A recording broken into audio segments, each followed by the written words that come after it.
The life of a Formula One driver. It can be pretty lonely at times.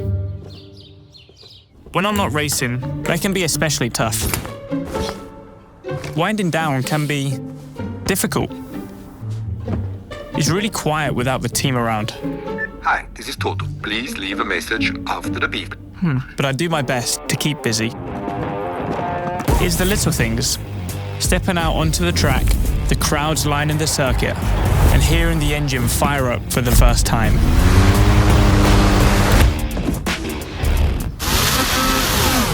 I miss the attention to detail, the precision, the pit stops,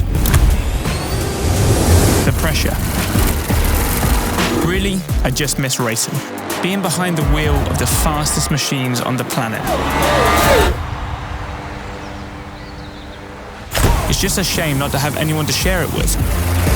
I can't wait to be around my team again, doing what I love. But for now, I guess this isn't too bad.